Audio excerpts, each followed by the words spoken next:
Okay, you have heard about me. I have been a cyber forensic consultant and I was a network engineer for a Tier 1 ISP at Kochi. And I enjoy tinkering with electronic gadgets and Internet of Things. And I do have a ham radio license. It's having the call sign VU3YVG.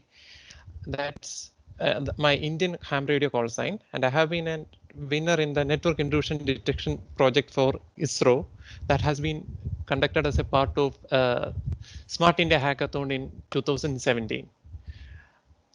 And by the way, thanks for inviting me. I am privileged to address this audience today, and especially Mark Gregorios College of Law. I do have the pleasure of speaking to Archbishop Mark Gregorios back in the early 90s. Okay, shall we move on with the session? I wish this session to be more interactive. Okay. What are these? These are web browsers, right? Could you name some of those web browsers? Feel free to interrupt me at any point of time. You can use the chat box. I hope the chat box is visible for all of you.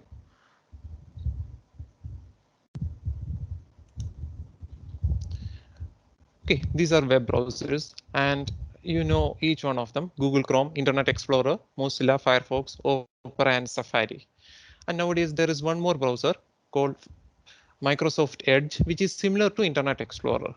My question is, which of the browsers are safe, or which is the safest browser? You can use the voice or the chat box. Which is the safest browser? Okay, if you do have any limitation in accessing the chat box, let me share a link on the screen so that you can interact with me directly. Okay, you can use this link to interact with me.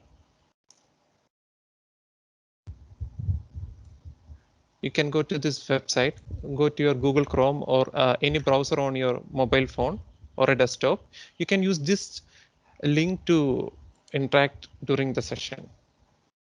That is etherpad.wikimedia.org/p/vipinonline.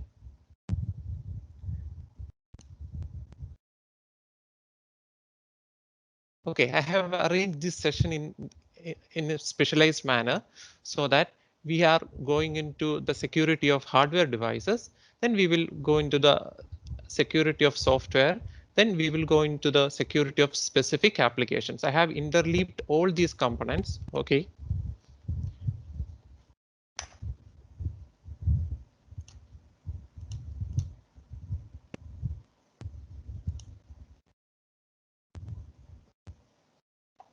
Let me show you the link once again. Okay. Is it visible?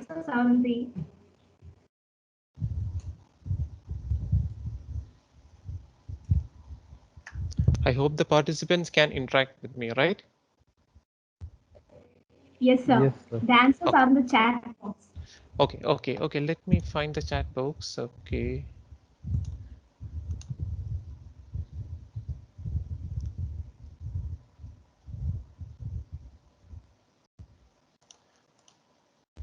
As of now, the chat box is visible, not visible for me. Could you please check? Sir, Safari, Chrome, Google Chrome. These are the answers that our participants have. Okay. That's nice. Okay.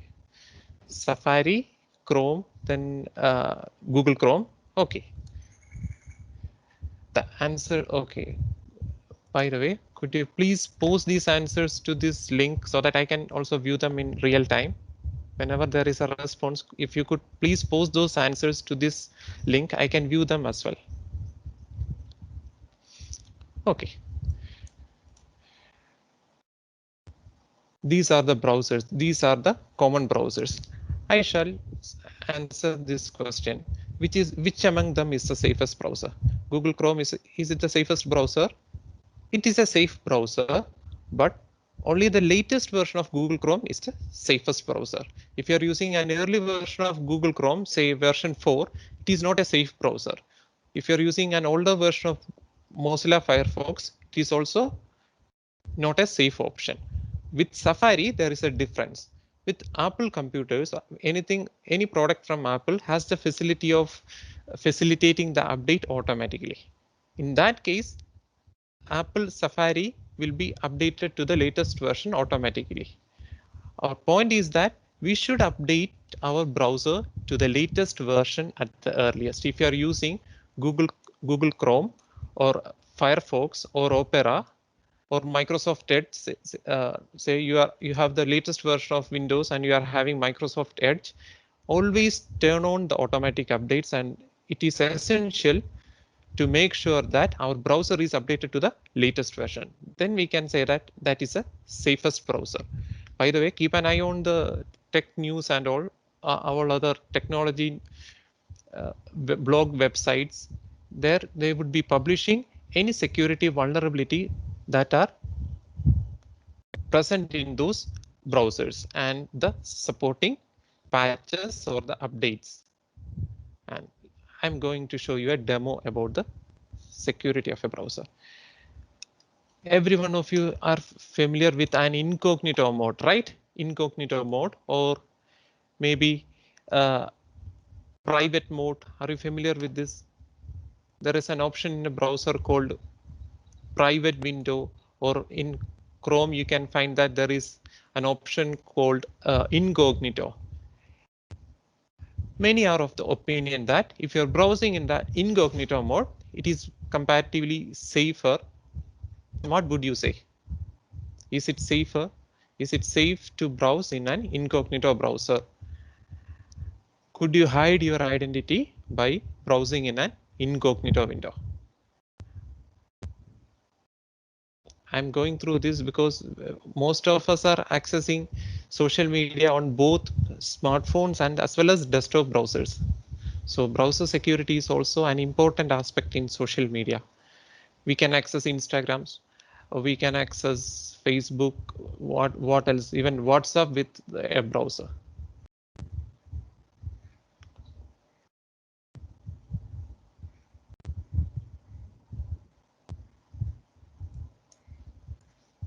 Okay, you can respond in the chat box. Okay, still Google can learn our browsing. Only Google, anyone else could access that data? Let me know in the chat box. I'm getting good responses. Right, the websites you are accessing. Okay, fine.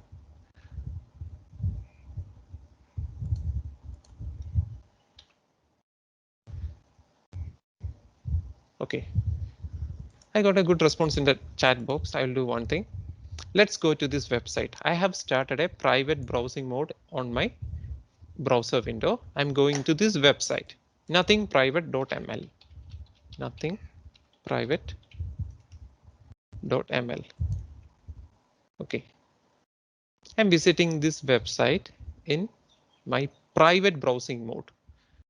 Now I'm going to enter my name over here. Okay, Vipin. I'm going to click this button. This website has been designed by one of my friends. Okay, and this is my private browsing window. Now I am going to open a normal browsing window, and I want to check whether I am visible over here. Nothing private.ml.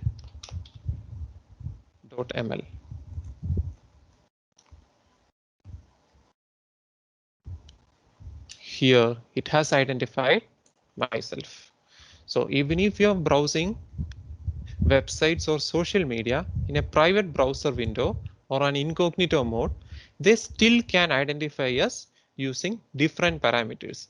We will understand which are those parameters, and then we can understand how we can stay safe online and which all information are given out by our own system. Yeah.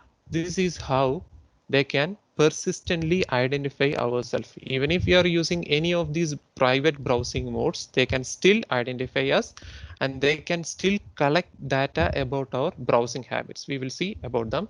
But before that, we need to understand how an internet works and how we are connected to the internet. Okay. Before that, I just wanted to show you a basic communication system. Okay, consider this as our mobile phone and this is the Facebook server. Consider it as like this. So whenever we want to access a website, facebook.com, we will send a message to facebook.com server and the facebook.com server will respond. For that, we need a communication medium. Usually we are using the internet as a communication medium, especially for accessing content from a web server. We are using internet. So how are we connected to the internet? That's what we are going to see right now. How are we connected to the internet? Just let me know in the chat box. Are we using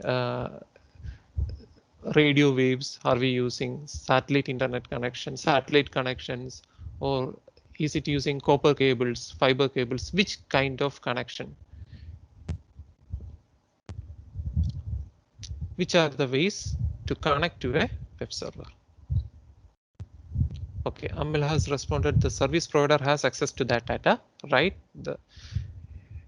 The service provider and okay, regarding this nothing private.ml. Okay, there is one more person who is having the data. The service provider is having the data. Along with that, the website that's we are visiting will also get these data. I will come to those parts in the coming slides. Okay, till then, just understand that the website we are visiting will also understand about our identity. Okay, wired and wireless, fiber to the house from service provider, good answers, and the service provider is connected over the satellite. Okay, it's partially true and there are some good answers. Okay, I'll come to that. We are connected to internet, to the global internet with the help of undersea cables. This is an example of an undersea cable.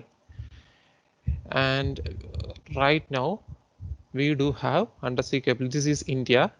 Okay, this 18 and 19 points are in India. 18 is at Mumbai and 19 is at Kochi. I have been working as a network engineer at the 19 Internet Gateway CMEV3. This is one of the undersea optic fiber cable. This is Southeast Asia, Middle East, Western Europe cable. And you could, this is not the only cable that is connecting all of the continents, but you can see about all this connectivity by going to this website, submarinecablemap.com. Let me show you that website, submarinecablemap.com. Could you guess how many cables are there, undersea cables are there existing in this world? So our data is going through these undersea cables and reaching Facebook servers at maybe at the Europe, or sometimes it happens that those servers are at the US. How many undersea cables are there?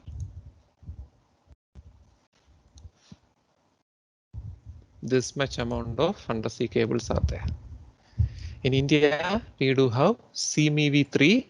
Not only that, we do have additional cables so that if any of those cables are getting damaged, there is enough backup to run the communication. Why are we going through all these things? We have come to this session to know about social media, and now we are learning about the internet service providers. Why are we going through these steps? Because whenever we access a website, social media website, our data traffic is going through all these undersea cables. And for understanding the ownership of all these owners of these cables, you can use this website and you can understand that there are multiple people on the way to the Facebook server. Okay, let's consider CME3. CME3. Here at Cochin, it has been under the control of VSNL, but now it is under the control of Tata Telecommunication. Okay, let's see. Here it is under Tata Communication. So if a data from a smartphone has to reach a server in Germany or France, it has to go through this undersea cable. What our ISPs are doing is to collect that data from our system, and they will be handing over the data at these internet gateways. So we do have a gateway at Kochi. Most of our data traffic goes through this gateway at Kochi, at VSNL or the Tata Communication. So this is the normal architecture of a global internet connection. Let me show you one other aspect. These are the type of internet service providers that we are getting connected to. We are connected to the local service provider. Then that local service provider will be connected to the regional server ISPs, and regional ISPs are connected to backbone ISPs. And from backbone ISPs, the internet traffic goes to the undersea cables. So this is the normal architecture of an internet, and this is how we are connected to the internet. But we do have a good answer in the chat box, which states that we are also using internet connection through the help of satellite, but only in worst cases.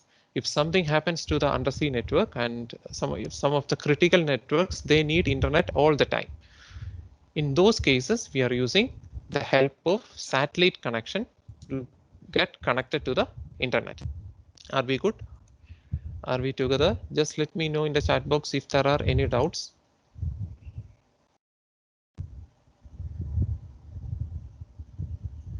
Okay. There are some questions in there. Okay. There is one good question in the chat box. Don't broadcasting agencies always use satellite instead of cables? OB-WANs, you have seen that. It is for the sake of connectivity at the earliest. Only in those specific cases, we are using satellite internet. Satellite internet is very costly, and the bandwidth is less. The satellite bandwidth is very costly. So we are always using these undersea cables for large amount of data transfer. Okay, let's move on to the next part. Every device, every smartphone, every computer that is connected to the internet is having an address called IP address. To know the IP address of your laptop or mobile phone, you can go to this website and you can understand the IP address of your connection. What is my IP.com?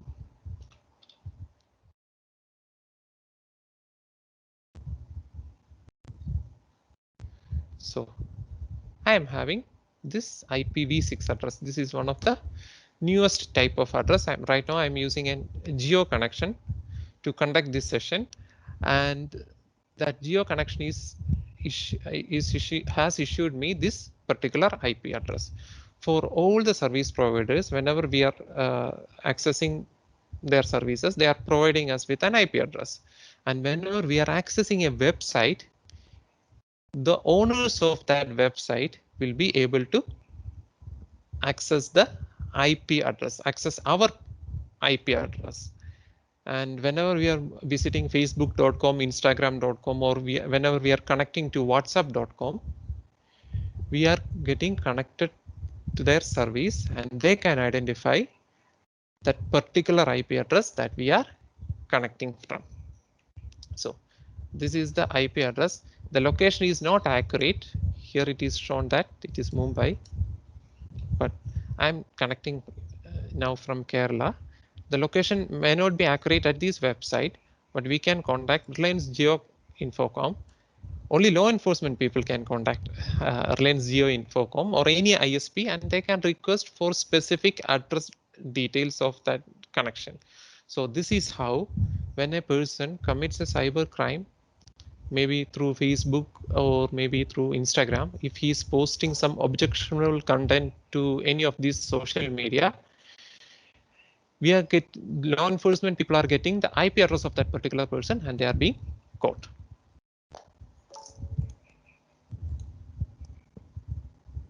And there is one more address. This address is specific. This is called MAC address. This address is a unique address. That means this address is unique to each and every device existing in this world. There is no way that this MAC address can be assigned to two devices at the same time.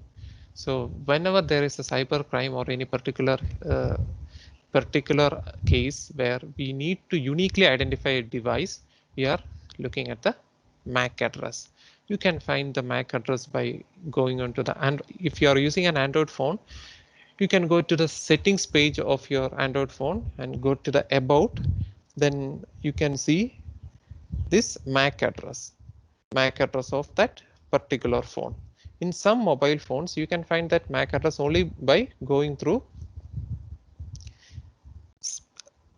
by switching on the Bluetooth and Wi-Fi connections. Then only in some phones, though these data could be found. This is an example of a MAC address. Okay, this is okay. The first part, with the first part, we could identify the manufacturer of that device. Okay, you can go to this website and then identify the manufacturer of that particular mobile phone. If okay, try it for yourself. Okay, I'll do one thing. Let me paste the links in the chat box at over here, etherpad.wikimedia.org, so that you can refer to them after the session. Okay.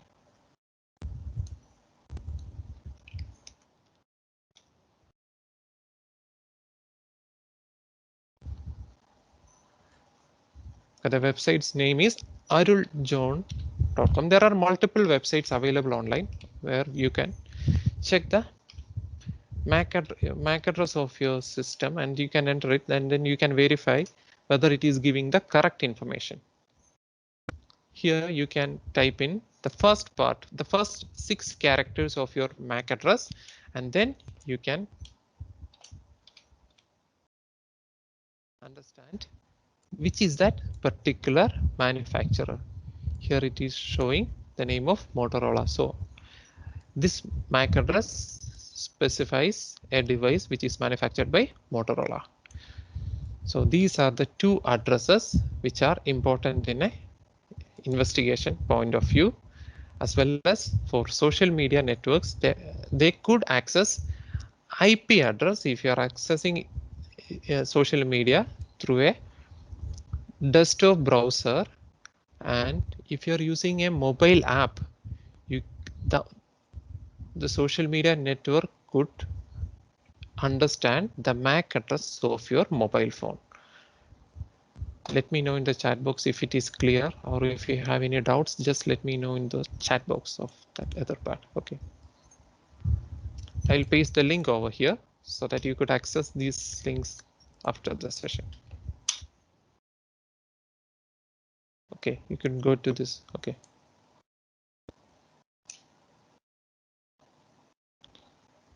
Okay, you can see the question. The question is, law enforcement agencies still be able to triangulate the location of a device even if the device employs the use of a VPN? Most of the VPNs, okay, even though they tries to ensure that they are providing maximum level of security, but whenever a law enforcement agency approaches them, they do have compliance policies. So if it is regarding a particular crime, and in those cases, they would comply with the request, but there are some other methods where the law enforcement agencies could triangulate even if we are using VPNs. So VPN is not a foolproof technology. Actually, those VPN providers, okay, for the sake of introducing this VPN, this is called virtual private network. These virtual private networks are used to hide the identity of a particular person. Okay. And if a person is using VPN, there are some other methods. Okay, we will see which are all those parameters in the coming slides. So what do you want? Comforting lies or unpleasant truths? So there are so many things happening in the background in our smartphones and on our desktop systems. So what would you like to have? Would you like to know the number of cyber attacks that are happening right now in this world? You can go to this website, cybermap.kaspersky.com, to view the live attack map.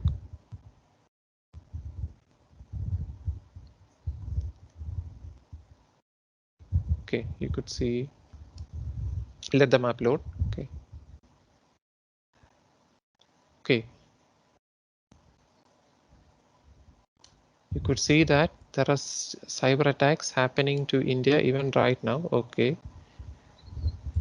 The number of cyber attacks are high at US and other European countries because the internet connectivity speeds at those places are much, much higher. Let's move on to India. Okay. You can visually see that there are many cyber attacks happening right now, even at okay. Okay, right now there are some lines passing through Kerala as well. This is not a real-time map, but this is almost near real-time. Okay, this is not a live map, but we can understand almost near real-time. Okay, so what are the parameters which are leading to those cyber attacks? Okay, so okay, whenever we are using a public Wi-Fi or an unsecure Wi-Fi connection with an open access point, we are connecting to that network. Every other person who is sitting on that network are able to see what are we accessing, because it is an unsecure network. The primary point is that this is unsecure Wi-Fi. So if you are using a unsecure Wi-Fi, even for 10 minutes, even 10 minutes, there is a chance that your data can get leaked. This is specific because in many times we are switching on our mobile hotspots. For the sake of simplicity, we will disable the password facility. If that happens, many other persons would be able to connect to our smartphone and they can sniff the data, they can collect the data.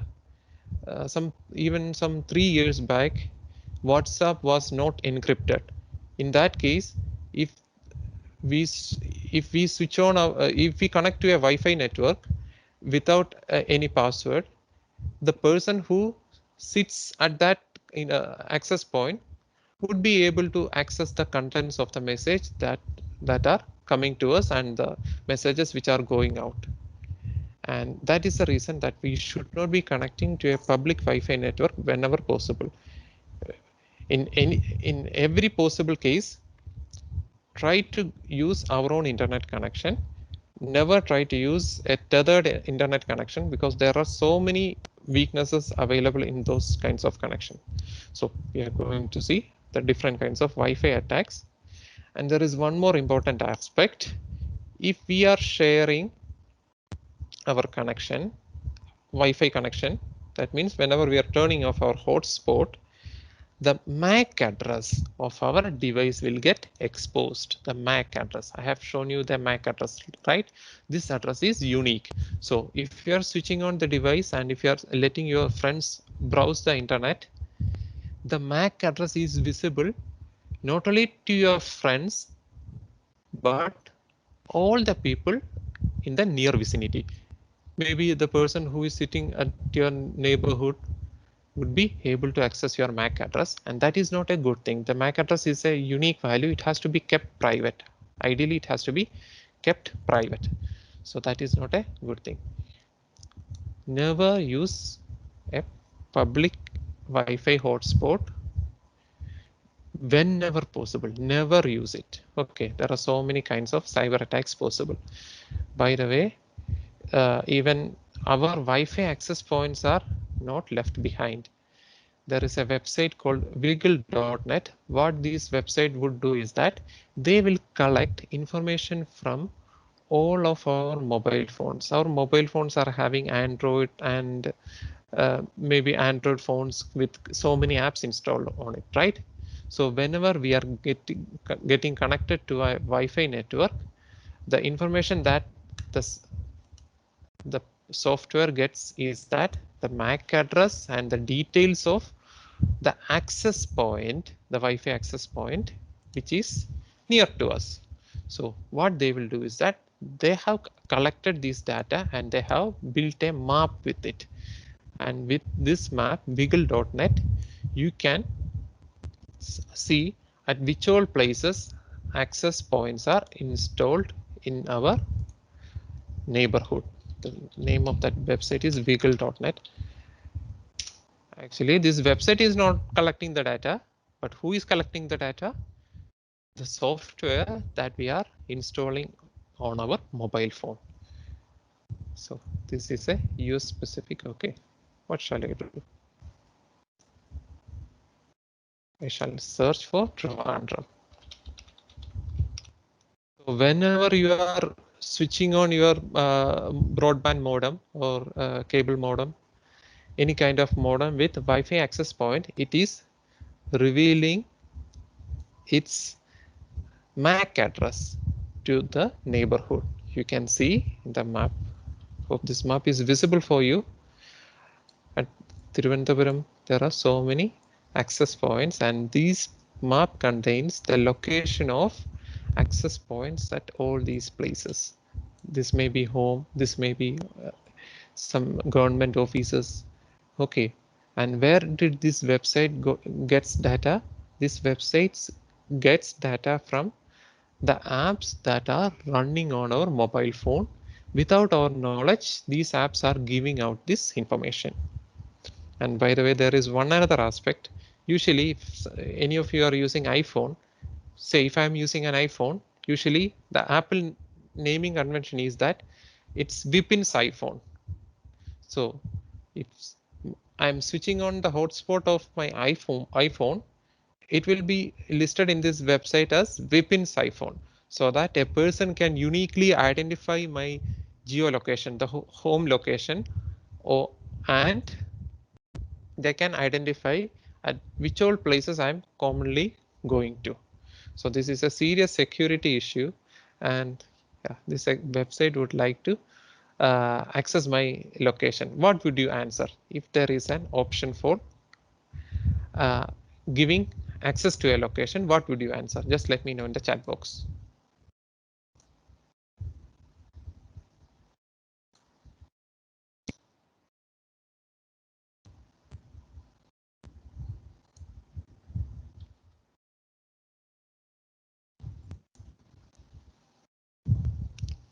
Should I give access to this website, to my location, to this website?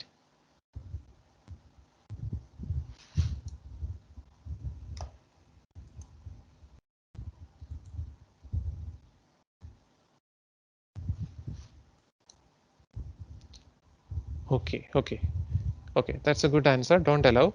Only if you're trusting a website, you should give access to that website only if it's necessary. If you want to buy something or if you want to order something, you can give access. But this feature is lacking in mobile apps that we are using. The mobile apps, okay, once we give the permission, we will forget about that permission, and that those apps keeps on collecting data, and then they will give data to these kinds of website. This is not the only kind of website that collects data. Actually, this website aggregates data and show this data to us, and that is the reason that why we should be cautious in installing mobile apps. Okay, let's move on.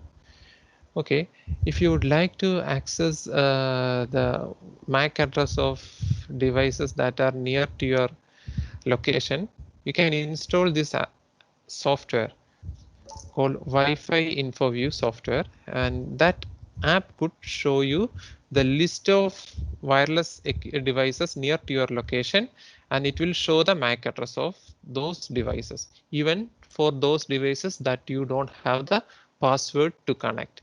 So what happens if I'm switching my hotspot on at a railway station? All the other people who are sitting near to me would be able to access my device's MAC address from that host just by switching on the the hotspot. Even if I'm securing my Wi-Fi with password, they would be able to access my MAC address, and this MAC address could be used for impersonating me in the future. So we should be very cautious about it. Okay, let's move on to the social media part. Okay, there has been a Facebook survey about the usage of passwords in social media. Facebook is having large number of users, so their survey yields one of the best results. In their survey, it is revealed that 26% of the people are using simple passwords and 69% of the people forget a password. And the highlight is that 55% of the people use the same password.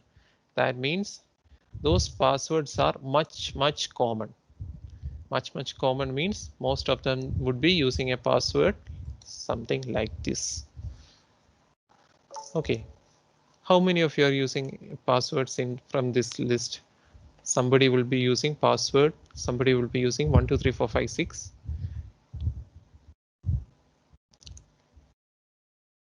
Let me know in the chat box. Okay, if you're using any of you are using these kinds of passwords, feel free to change them after right after this session. So if you are using any of these kinds of password, it is easy for the hacker to hack into your account. So you should know how to make better passwords. And by the way, don't search on a search engine for a better password. There they would be listing so many options. Okay, don't search on the search engine for a password. It has happened with so many people. These are the good parameters of a good parameters for a good password. For an example, p@ssw0rd. The password should include more number of characters, more numbers or symbols, memorable combinations, and it should include uppercase and lowercase characters. And it is important that we should not be using the same password at multiple websites. It is very important. Okay.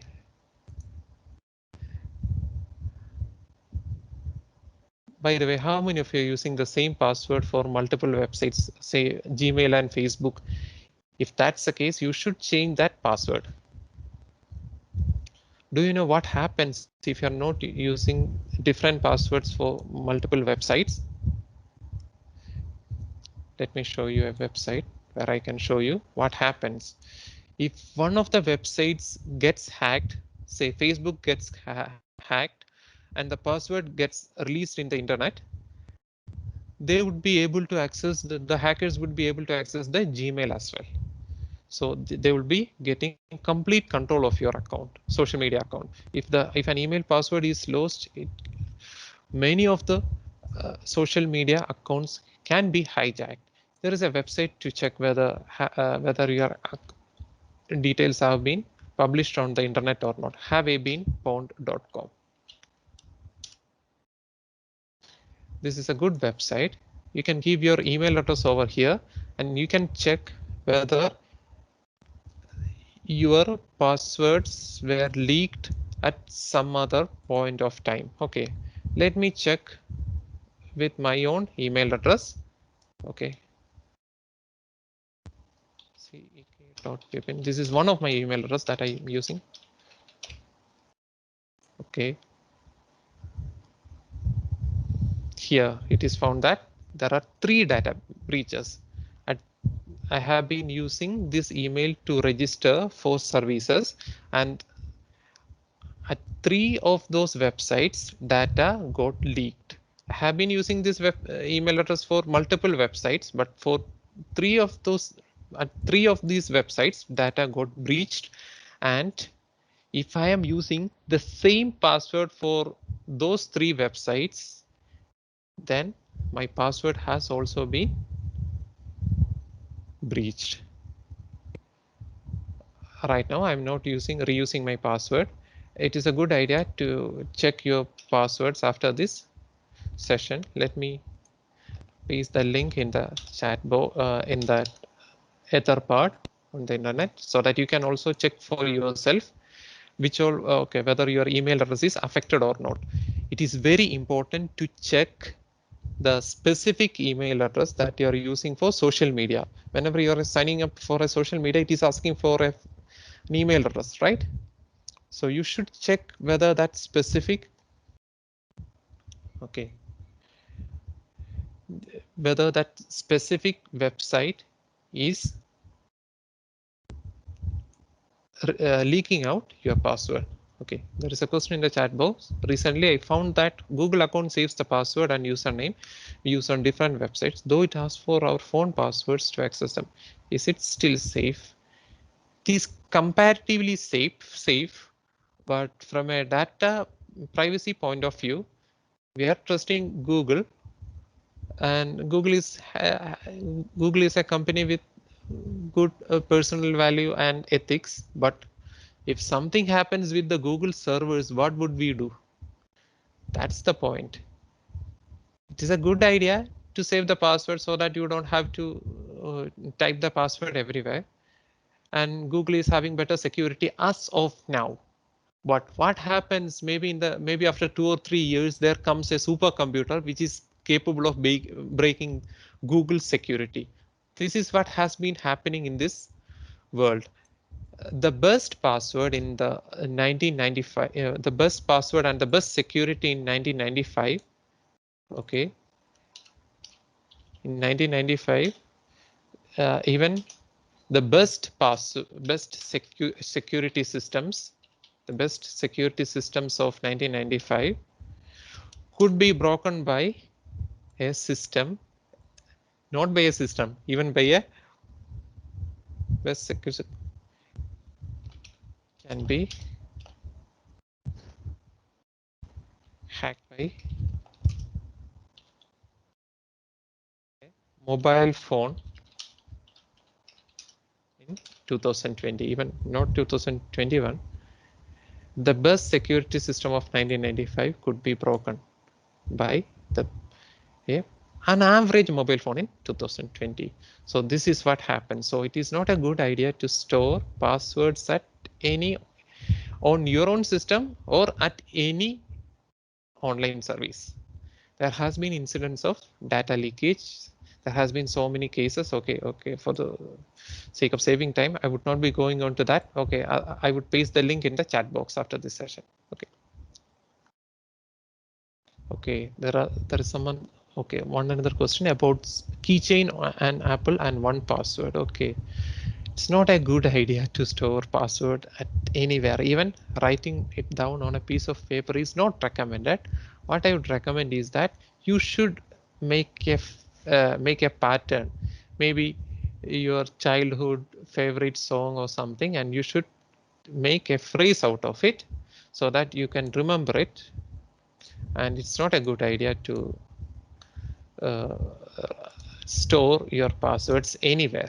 By the way, I'm suggesting the password at p@ssword for the sake of just understanding the format of format for a password. Don't make this thing a password. Once during a Wikipedia session, I have told them that create a secure password p@ssw0rd. Many of them has made this thing as their password. This is an example of a better password. You can use your own personal combinations of passwords. And the best thing is to do this thing, enable two-factor authentication. I hope you're familiar with the word two-factor authentication. The most common method of enabling two-factor authentication is by creating an alert by SMS. This is one option of creating an alert, and only by entering that key or a password you would be able to log into that particular service. But this is not always the safest method. You can also use a service called Google Authenticator. This is an app that you can install it on your mobile phone. So you don't have to wait for an SMS to arrive. You can use an Authenticator app. This is available in Play Store, Google Authenticator.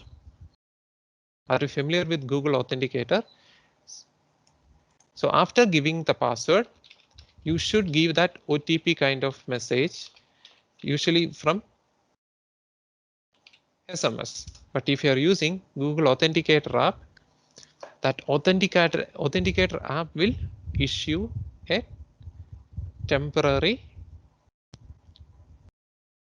login to log into your account with two-factor authentication. Okay, let me show you the steps to add two-factor authentication for Instagram. Okay, you have to go to the settings page of Instagram app. Go to privacy and security, enable two-factor authentication, and then click on get started. Okay, this user interface may vary depending upon the version of that Instagram that you are having, but this is the common method. And for authentication, you should install authentication app. Usually there are many authentication app, and Google Authenticator is that what I'm using, but you can use Microsoft Authenticator. There are many authentication apps, but you should install some authentication apps which are from trustable sources. And after installing Authenticator app, it will prompt you to open the account, give permissions, and then you have to enter the confirmation code. Then at every step, you have to enter that code, and there are recovery codes that you can have, and you should keep these recovery codes at a safe place. So if by any chance, if you are not able to get the authentication codes, you can enter these recovery codes and log into your account. So how to secure a social media? It's always by using proper password and by using two-factor authentication. And by means of two-factor authentication, it has to be ideally by an authenticator app, something like Google Authenticator. Are we good? Are we together? Let me know in the chat box if you have any doubts. Yeah, Microsoft Authenticator is also having the same purpose as Google Authenticator.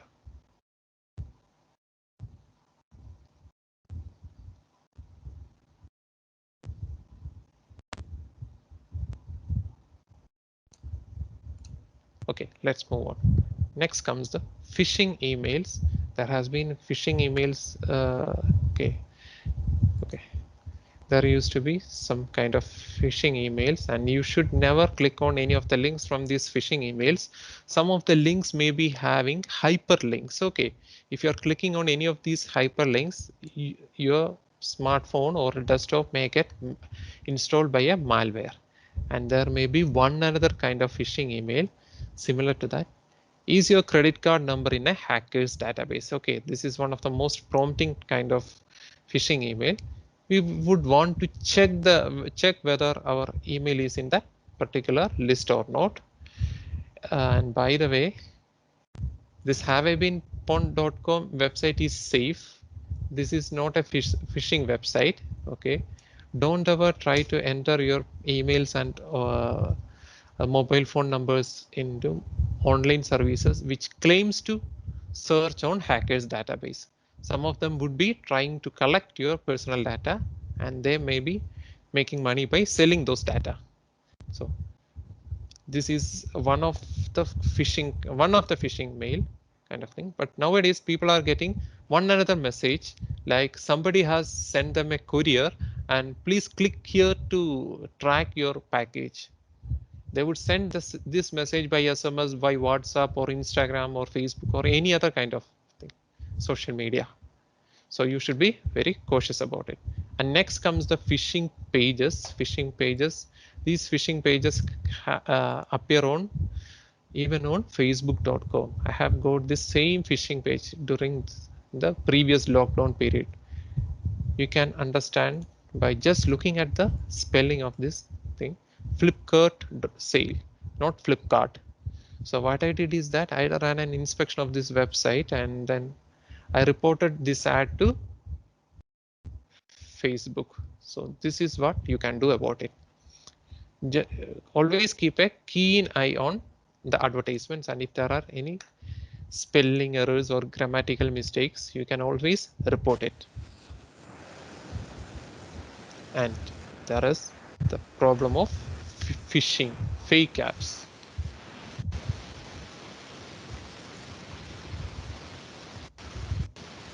Okay, there are some questions in the chat box. I will come on to that.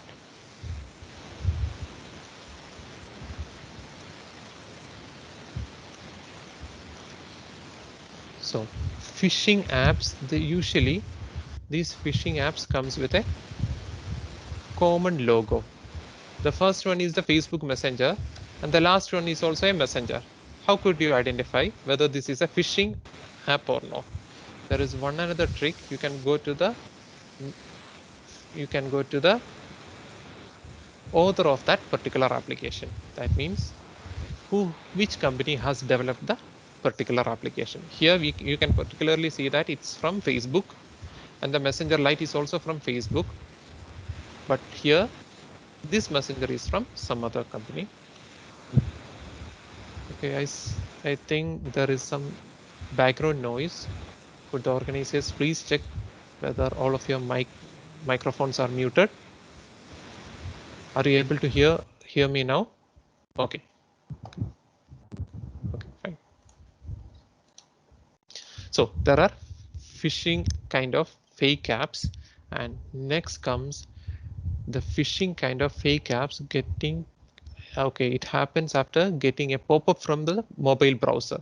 Never ever install any software from a popping up pop-up kind of browser recommendation. This is what happens if there is these kinds of pop-ups. Okay, there is an interesting video. We would click on the play button and then it suggests us that we have detected virus on your computer. Click here to run a scan. On a mobile phone, it would specifically specify the version of the mobile phone, Android specific version, or maybe Redmi phone or Nokia. It would exactly identify, and then it will suggest you to clean the system. Then you would think that it is from the legitimate person. No, then it would show a fake virus scan. It is a fake virus scan. Then what happens? There comes a fix now button. And if you're clicking on that, then it will suggest you to install a fake antivirus. And it suggests that the software got installed. Okay, then what has actually been happening? Our system has been infected with a virus. That person has been trying to force us to install a virus, and we have installed that particular malware. After installing that malware, that hacker would be able to access all our system activities. So it is the hacker's activity that it is prompting us with a pop-up. Never install an antivirus or any kind of software from a pop-up. And there is a kind of fake updates. Usually you should go to the particular application and then update itself. Never click on these kinds of pop-ups and install any updates. This may be trying us to install pop-ups. Usually it happens with some websites which allows us to download videos from YouTube and other social media services. This is an example of a malicious pop-up. Never ever try to click any of these buttons. This button is a fake. Even if you click OK, even if you click cancel, what happens is that this malware will get installed. In that case, which is the safest option? Which is the button that you should use to close the activity? In these kinds of pop-ups, if similar kind of activities are happening on your system, you should go to this particular close option, which is suggested with a title bar, the title bar with the name of that software. You should close with the help of this button only. Never ever try to click on any of these buttons. Even this close button is fake. They have programmed these fake buttons in such a way that if you click this close button, it will automatically moving onto the install option. So you should be cautious about all these pop-ups. Okay, and always keep your information private. This is what happened with the try chairman. He was trying to indicate that Aadhaar is secure. Okay, so what he has done is that he has published his Aadhaar number. Then hackers got his email ID from his social media network, and from the birthday greetings on his Facebook page and some Twitter messages, they found out his date of birth. Then they found out the address, and with this much amount of information, they have resetted his Gmail password and the account was taken over. Actually, Aadhaar is secure, but what should not be done? You should not be revealing your personal data on the internet. Why is it like that? Okay, these are the kind of information that are usually available on a average basis on a social media. Full name, okay, birthday, Facebook, phone number. Some of us will publish our phone number on the social media. Work history, okay, it happens. Then Aadhaar number, okay, maybe for some other reason, if somebody has posted after getting Aadhaar, some of them has posted the photo of that Aadhaar on social media. If that's the case, that Aadhaar number is public, then login credentials. If some of us are publishing our email address publicly on a social media, this is one of the login credentials.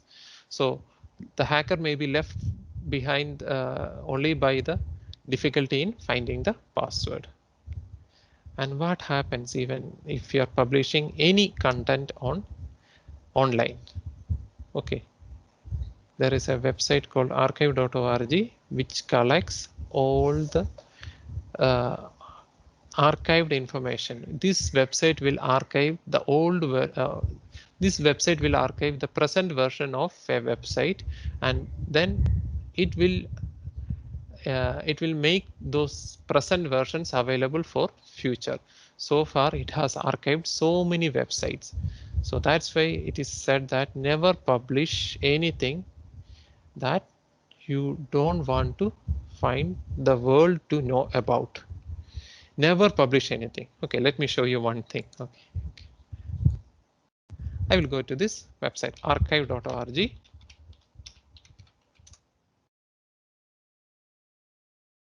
Okay, let's hope that this is available.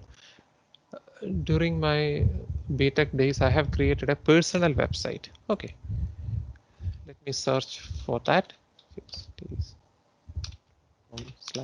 /here Pippin is okay. Okay, during my early days of BTech, I have created a personal website, and even that personal website is in the archive list of this website. Okay, let me click on that. It may take a while to load that web page, but you can use this website to visit the old versions of any website that is available with them. Okay, I'll paste the link in the chat box, our common chat box. Let the page load. Okay. There is a question. If you subscribe some channel or emails from a website through our email, and if it is a scam one, is it enough if we simply unsubscribe it? You can unsubscribe it by going to the bottom. Okay, you can unsubscribe it using two methods. There is one method by going to that particular website and requesting them to be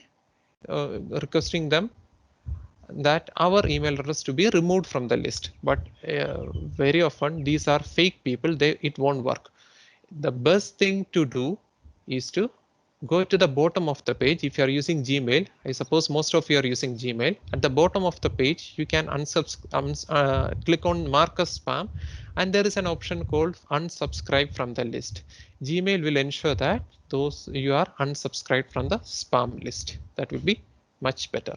Okay, let's see whether that website has been loaded or not. Okay, let's close the wiggle.net submarine cable map.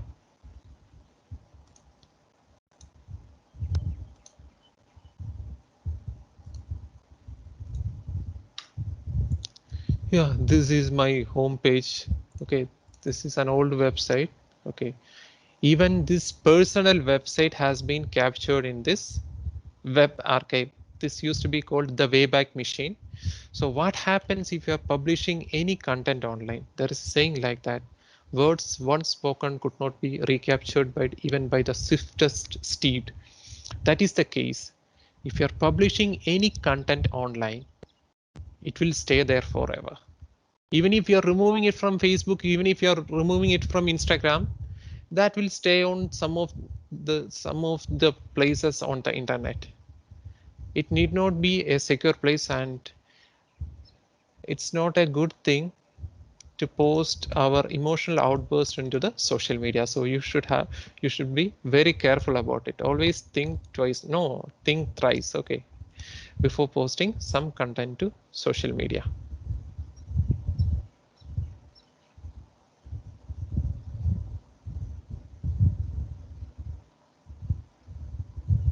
Okay, let's move on with that. So this is what life is.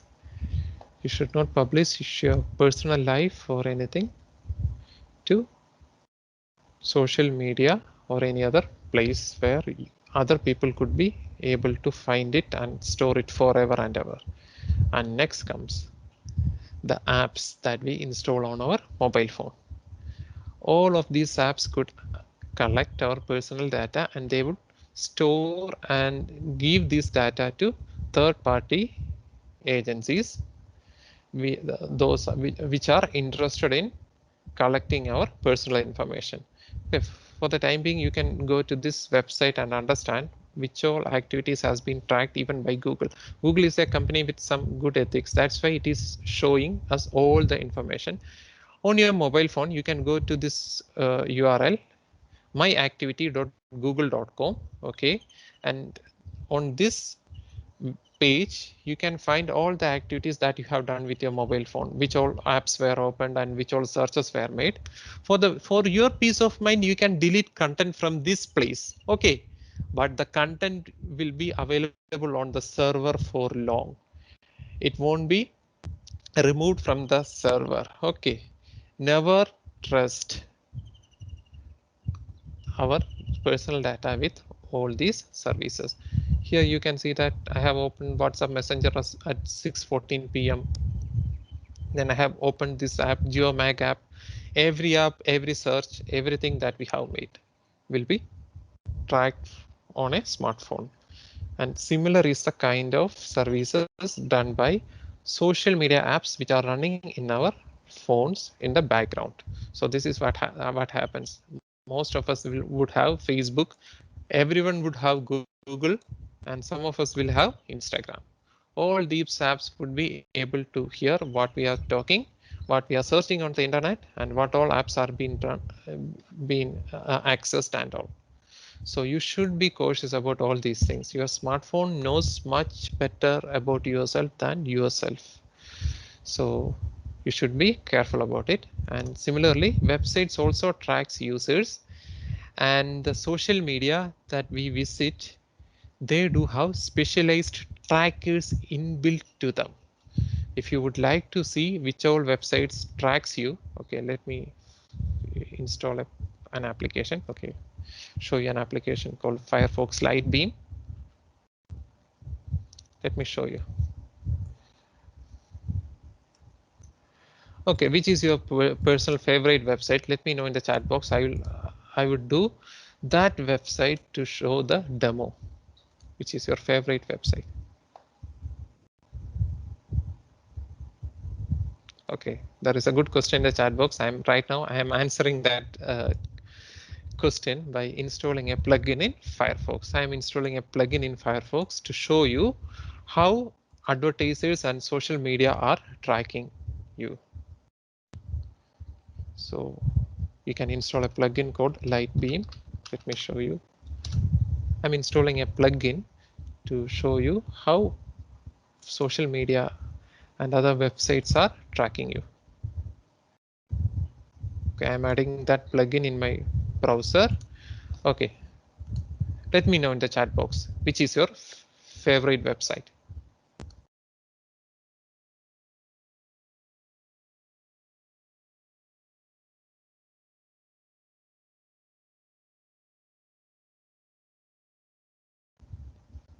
Okay, I suppose that installation is complete. Okay.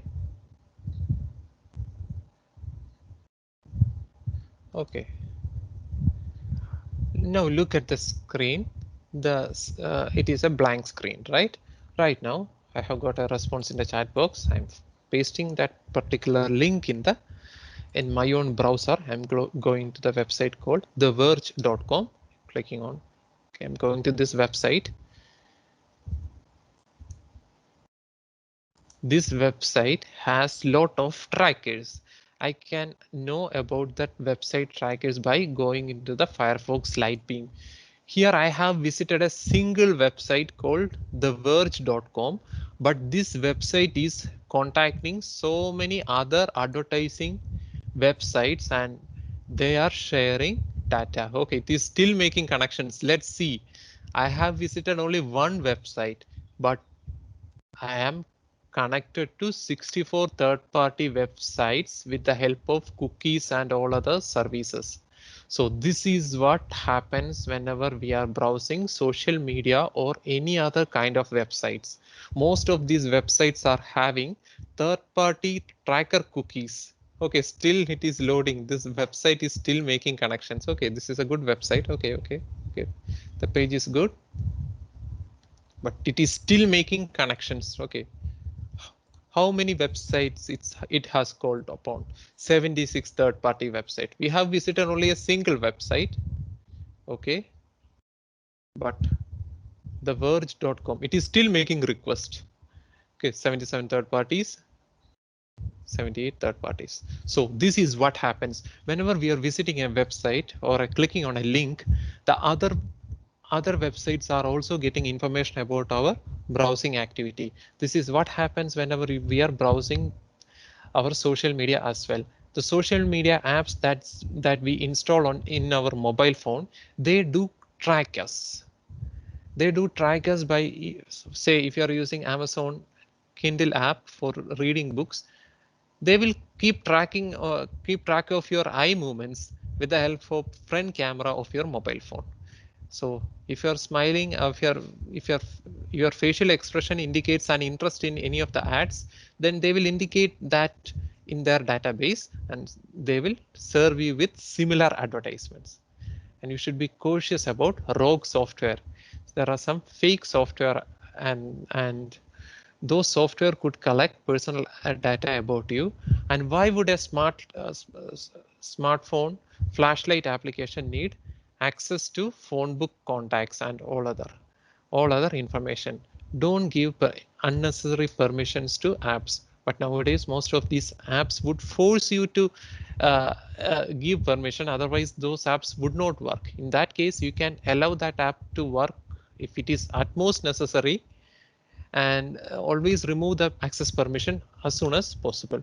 Then regarding social media, you should go to these places. Okay, I'll show the place with on the modern interface. You should go to facebook.com and go to the settings page. Okay, by clicking over here, okay, here you can go to the settings page. You should go do this from a desktop browser. Go to the settings and then go to the apps and websites tab. Here you may find that there may be some active connections with some apps and websites. You should remove all those unnecessary connections. Just after this session, you should go to the desktop version of Facebook, you on a laptop or a desktop, go to this place, settings, and go to this apps and websites pane, and remove all the kind of active connections. You can, okay, it should ideally be 0 over here. Are we good? Are we together? Any doubts about it? Okay, one of you would like to go to reddit.com. Okay, you can try it for yourself. Okay, I'll do one more. Okay, reddit.com, and dailymotion.com. Okay, one good question. Amazon tracks us with webcams. How do you prevent them? What is the best solution for that? Okay, I'll answer that. Okay, this is having a rated ad, and it is not ideal in a online class to, okay, Reddit, at times it happens. Okay, this Reddit is using third party. Okay, third party connections. Okay, here you can see that it is contacting some other websites as well. Now the count is getting increased. Similar is the option with the daily motion as well. Okay, I want, okay, let's move on to that. Okay, I have, okay, daily motion is also contacting some other third parties. The count gets increased. It's 98. It's building up its own connections. So the common connections, these are the common connections. Which are the common connections? Google Tag Manager and all those kinds of activities. So we can conclude that every activity that we does online is being tracked, and our personal preferences are being collected, and we are given a unique identity, so that these advertisement people can serve us with a better kind of advertisement. But what happens when this data gets leaked to the internet? Then they would understand our personal preferences. Okay.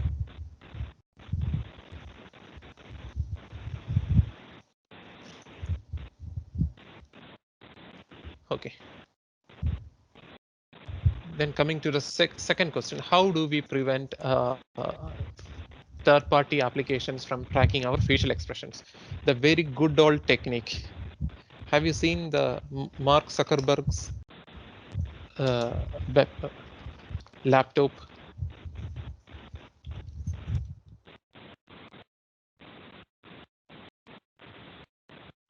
He is not trusting any of those. So what he is using is a physical laptop webcam cover. Okay.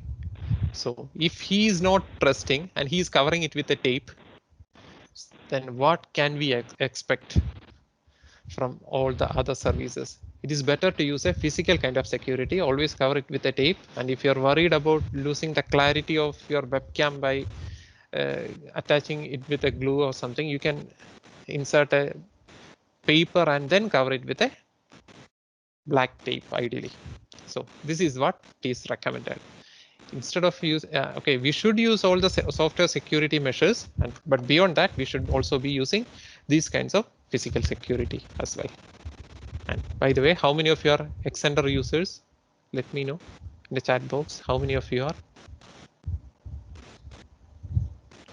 Okay, if anybody would like to have the link to the chat box, this is okay.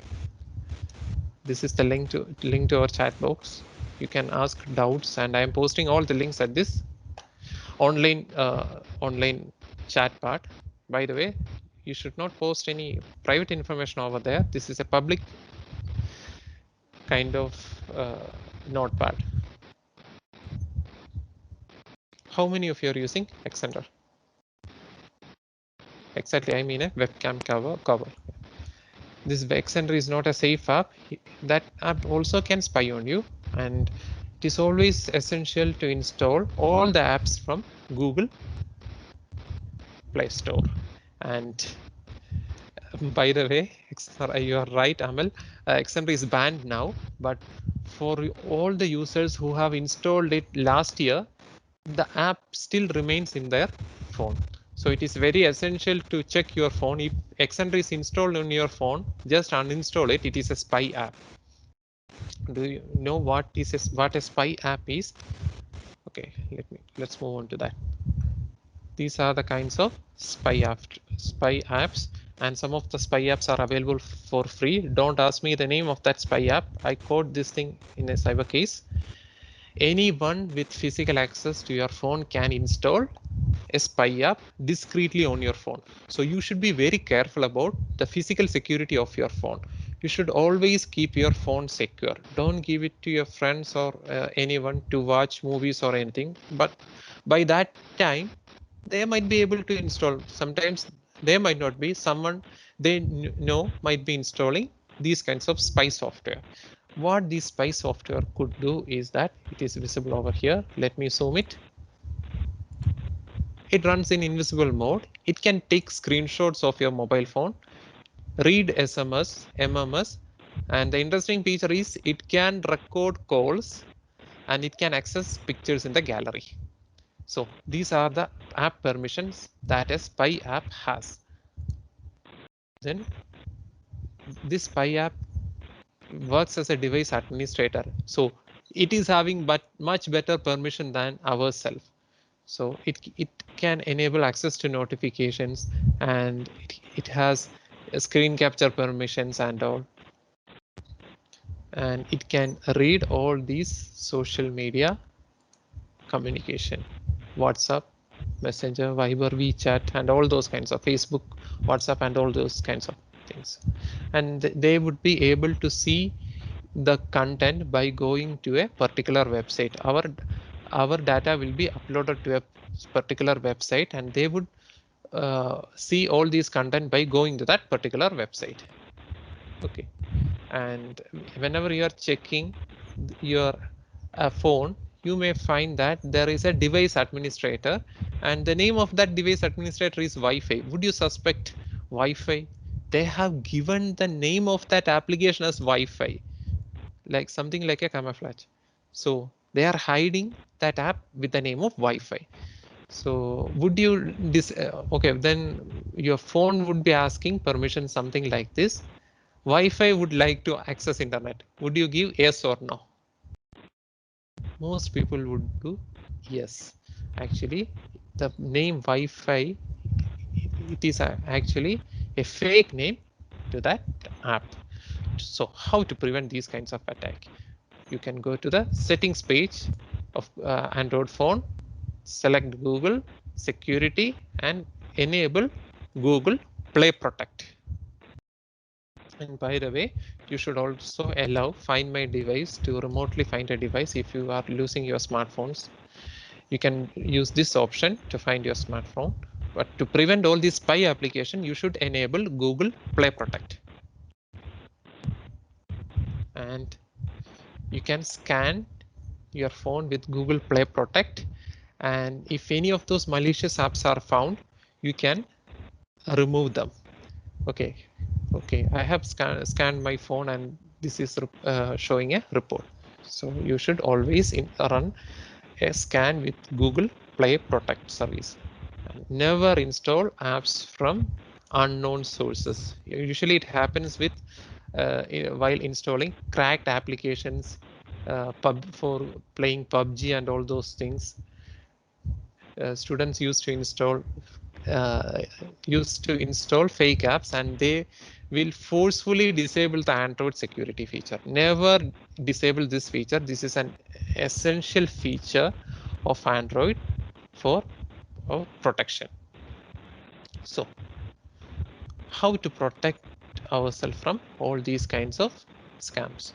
Okay, always use a secure Wi-Fi, use strong passphrases, and limit how much personal information you share online. This is very important. It is not always important to check in at all the places that we visit.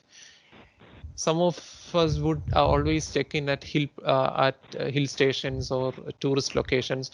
Sometimes it happens that whenever we are going to a multiplex for watching a movie, then we will check in over at there. Then the world will know that we are not available at our home. And there is one more aspect to that. Then if you're checking in at a multiplex, then the world will know that at least for 2 hours we would not be checking our smartphones for any security kind of messages. So it is not a good idea. Always install an antivirus software. There is a good question in the chat box whether the default Windows Defender is good enough or not. And it's actually Windows Defender is improving, but still I recommend installing a free antivirus service. Okay, I would paste the link of that free antivirus service. Okay, you don't need any commercial antivirus software solutions. I will paste the link of that download software at this link. Okay, and watch out for suspicious activity on your account. It is important to watch out for any suspicious activity. What is the suspicious activity? For my friend, it has been okay. Okay, I have told you about one spy software being installed on my friend's mobile phone, right? Okay. He has identified it by, okay, he identified that his data balance is getting decreased sooner and sooner, and he was using a new version of Samsung mobile phone, and his mobile phone is getting heated up, and his data balance is always empty because it was always uploading his screenshots and call records and all. Because of that, this thing was happening. So we should be careful about it. And then there is one more important thing. You should update your software, your Android phone to the latest version and all the applications on your Android phone. So in short, what are the things a device knows about you? A device knows about your mobile phone knows about your passwords, all your information, all about your personal life. When are you waking up and when are you sleeping, and which all people are calling you at night and which all people are calling you at daytime, and where and at which all places you are spending your valuable time. That means the current location. This is very important. Okay, let me show you one image. What could you infer from this image? Let me know in the chat box. What could you infer from it? This photo, okay, for the sake of saving time, I'm going through this. This photo is taken in, okay, at a beach. And any more information that you could, okay, that's beach. That's a good catch. Okay, if I'm going to that metadata information, that means if I'm going to that properties of that particular image, okay, let me open that image. Okay, this is the same image. This is the image. If I'm going to check the properties of that particular image. Well, let's close this. Okay, I'm going to check the properties of it. Then that properties would be having the geo coordinates, GPS coordinates. It is a geotagged image. Okay, let me show you the exact location from which this photo is taken. So this is the exact location from where I have taken this photo. It is very important to turn off geotagging on your mobile phone if you are taking photo and if you are sending those photos to someone else. Okay, this has been taken at Kanyangad. Okay, I went to a Wikipedia meetup back in some 2016, I guess. Okay, and this photo has been taken at that place. So whenever you are uploading a photo to any of the online services, you should make sure that you are removing this geotagged information. It is very, very important. And whenever you are using an app, say Facebook or Instagram, to take photos, if you have given permission to capture geographical information, geolocation, then the Facebook would know the exact location of that place. It happens whenever children or ladies who would take selfie from their portico. Then if somebody asks them to send those files by WhatsApp in document format for the sake of clarity, they would be able to get the exact location of your home. This is what happens. There has been many cyber incidents because of this. And whenever you are uploading these images to websites, those websites would also be getting data. So what you can do is that you can go to the properties of that image, then go to the details, and on the details tab you can see that it is having the name of the mobile phone and all the details on which that I have taken this photo and the GPS coordinates. You can simply click on remove properties and personally identifiable information. Always, I am saying it once again, always you should remove personally identifiable information before uploading any photo to any of the social media. If you're saying that social media, Facebook is having security features so that you can disable location, okay, that's right. But what happens when this Facebook servers gets hacked, or whether if it is vulnerable to any cyber attacks? It is the best okay, it's a best idea. It's a best idea to disable this geotagging, or if it is necessary, you can capture the photo with geotag, but never upload any photo on the internet with geotagging enabled. Okay, are we together? If you have any doubts, just let me know.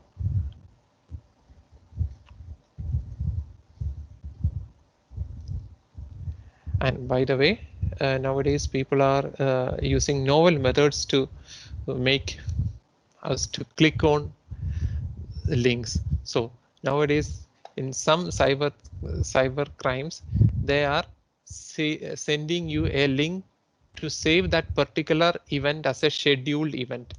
If you're clicking on any of these links, your device gets infected. So that is also an important aspect. Okay, and by the way, whenever you're browsing internet, I have shown you how you are being uniquely tracked. Then these people will keep you inside a filter bubble. That means if you are an automobile enthusiast, you will be kept informed about all the automobile updates. And if you are interested in some other, maybe in cookery, you will be given push notification regarding cookery only. So you will be living inside a filter bubble. You won't be getting any other information that's happening outside. So it is very essential to read newspapers and all the other kind of public news media, which is not specifically targeting your personal interest. And by the way, there is one more kind of cyber attacks. You should always carry your own mobile chargers. There is one other kind of hacking called juice hacking. With this kind of cyber attack, what they will do is to inject our mobile phone with malware software. So what happens is that whenever we are inserting our mobile phones to these kinds of charging boards, our mobile phones may get infected. So it is a good idea to carry our own mobile phone chargers. This is a mobile phone charger at one of our metros. I'm not saying that our metros are having this facility of inserting a malware or not, but it happens. And by the way, there is one more aspect regarding social media. Always ensure that your WhatsApp is having the best security permission levels. Disable being added to user group to WhatsApp groups automatically. You should disable that feature. Otherwise, if someone is adding you to some malicious WhatsApp group, it may also create problems for you. And at last, I have to say about this. This is about pornographic content that are available online. Okay, if any of your friends are affected by this habit, feel free to contact the online de-addiction services. There are so many websites to help with these kinds of addictive behavior. It is found that porn is also having the same kind of addiction as using drugs. So there has been so many movements, something like a no porn November and all those kinds of movements. You can Google about it and learn about it. Okay, you should share it with your friends. And there is one more aspect about Twitter. Okay, this is my Twitter handle at Vipin Online. So if I am giving my Twitter handle to a website, that website will try to identify my sleeping time. This is not exactly correct, but this is almost correct. What they will do is that they will aggregate my Twitter post. If it is Facebook, they will aggregate my Facebook post and they will analyze the date and time of usual time of posting. Then they would understand that at this time, this person goes to sleep and he wakes up at 6 a.m. Okay. So, and okay, one more thing you should be cautious about. Nowadays, people are using smartwatches. Okay, smartwatches are good, but they do collect data and send it to your mobile phones and to web servers. So you should be cautious about it while you are using it, because these smartwatches collects lot of data, our biometric parameters, and you should be cautious about it. And what should you do if you are facing any kind of cyber harassment or cyber crime? You should report it to the online portal cybercrime.gov.in. You can go to this website and file a complaint. By the way, if it is a serious cyber crime, don't wait for filling up the forms at this website. You should contact your nearest police station. Ideally, if it is a cyber police station, it is good. Almost every district nowadays, from last October onwards, we are having dedicated cyber police station with cyber police, with trained cyber police, whom they are capable of handling every kind of particular cyber crimes. Okay, and don't feel embarrassed to file a complaint. Okay, it is very essential so that we can put those cyber criminals to an end. Okay, and regarding free apps, whenever you install an app, think this phrase: if you are not paying for it, you are not the customer, you are the product being sold. For better security, always think like a bad guy.